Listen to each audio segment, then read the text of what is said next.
दोस्तों नमस्कार। मैं हूं मनोज प्रियदर्शी और आप देख रहे हैं खोज खबर का यूट्यूब चैनल। मुरारी बापू एक ऐसा नाम जो किसी परिचय का मोहताज नहीं। देश के प्रधानमंत्री नरेंद्र मोदी से लेकर दुनिया के 10वें सबसे अमीर मुकेश अंबानी तक, तिब्बती धर्मगुरु दलाई लामा से लेकर दुनिया के कई बड़े उद्योगपतियों तक उनकी सीधी पहुंच है। महज 12 साल की उम्र में पूरे रामचरितमानस को याद कर लेने वाले मुरारी बापू के करोड़ों फॉलोअर्स हैं। देश का कोई ऐसा बड़ा धार्मिक शहर नहीं है जहां उन्होंने राम कथा नहीं की हो। दुनिया के हर प्रमुख देशों में उन्होंने अपनी कथाओं के माध्यम से सत्य, शांति, प्यार और करुणा का संदेश दिया है।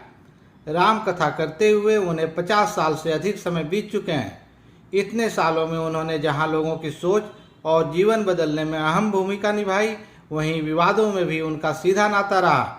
कई सारे विवादों के बीच उन्होंने एक ऐसी भूल भी की जिसकी पीड़ा आज भी मुरारी बापू महसूस करते हैं। आखिर वो कौन सी भूल थी? इसे जानने के लिए इस वीडियो को अंत तक जरूर देखें। इसमें मैं बापू के सामाजिक परिवर्तन की कोशिशों के साथ ये भी बताऊंगा कि वो कितने हाई प्रोफाइल संत हैं। आपसे गुजारिश है कि अगर आपने अब तक खोज खबर चैनल को सब्सक्राइब नहीं किया है तो प्लीज इसे तुरंत सब्सक्राइब कर लें और घंटी का बटन भी दबा दें। गुजरात के भावनगर जिले के तलगा जरडा गांव में शिवरात्रि के दिन 1947 को जन्मे मुरारी बापू को उनकी दादी अमृत माँ घंटों लोक कथाएं सुनाती थी, जबकि दादा और गुरु त्रिभुवन दास उन्हें रामचरितमानस सुनाते थे। उन्होंने जहां महज 12 वर्ष की उम्र में पूरे रामचरितमानस को कंठस्थ कर लिया, वहीं 14 साल की उम्र से राम कथा को पढ़ना और उसका गायन करना शुरू कर दिया।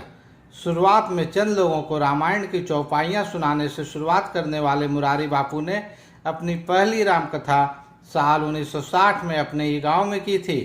मुरारी बापू की वेबसाइट पर मौजूद जानकारी के अनुसार वो अब तक 700 से अधिक राम कथा कर चुके हैं, जिनमें America, England, Bhutan, Dubai, Australia, दक्षिण अफ्रीका, ब्राज़ील, जापान, केनिया और अन्य देश शामिल हैं। वर्ष 1909 में बापू ने महुआ में विश्व धर्म वार्ता और सिम्फनी सम्मेलन का आयोजन किया था, जिसका उद्घाटन तिब्बती धर्मगुरु दलाई लामा ने किया। वहीं 2011 में बापू ने तिब्बत में कैलाश पर्वत की तलहटी में आज तक के सबसे महत्वपूर्ण और ऐतिहासिक राम कथाओं में से एक का आयोजन किया। मुरारी बापू की वेबसाइट पर दी गई जानकारी के अनुसार उनकी अगली राम कथा का आयोजन उत्तराखंड के बद्रीनाथ में 22 से 30 अगस्त तक और गुजरात के भावनगर में 19 से 27 सितंबर तक प्रस्तावित है। हालांकि कोरोना संकट के कारण देश और विदेश में होने वाले कई आयोजन रद्द किए जा चुके हैं। बद्रीनाथ और भावनगर में भी प्रस्तावित राम कथा होगी या नहीं, वो उस समय के हालातों के आधार पर तय किया जाएगा। अपनी राम कथा में एक भी रुपए नहीं लेने की घोषणा करने वाले मुरारी बापू सामाजिक कार्यों में बढ़ चढ़कर हिस्सा लेते हैं। गुजरात भूकंप हो या बिहार में बाढ़ या फिर जापान के फुकुशिमा में परमाणु रिसाव, मुरारी बापू ने जहां भी संभव हुआ उदारतापूर्वक आर्थिक मदद की।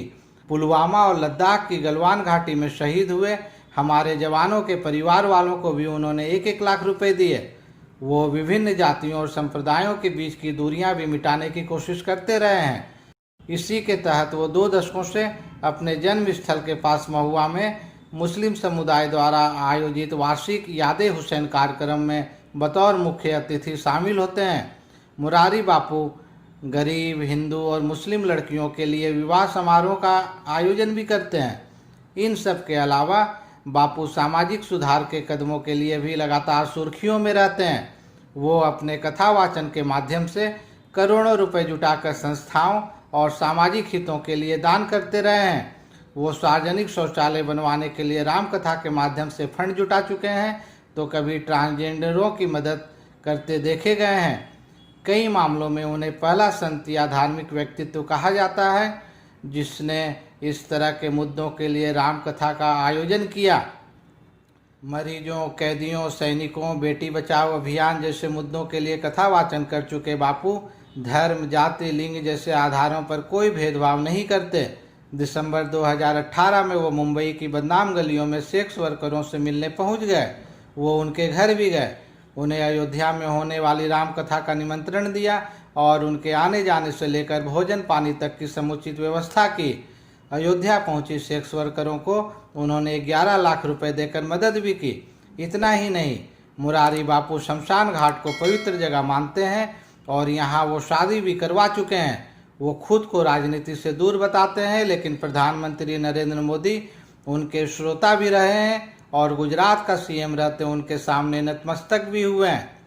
बहुत कम लोग जानते हैं कि मोदी को फकीर सबसे पहले मुरारी बापू ने ही कहा था।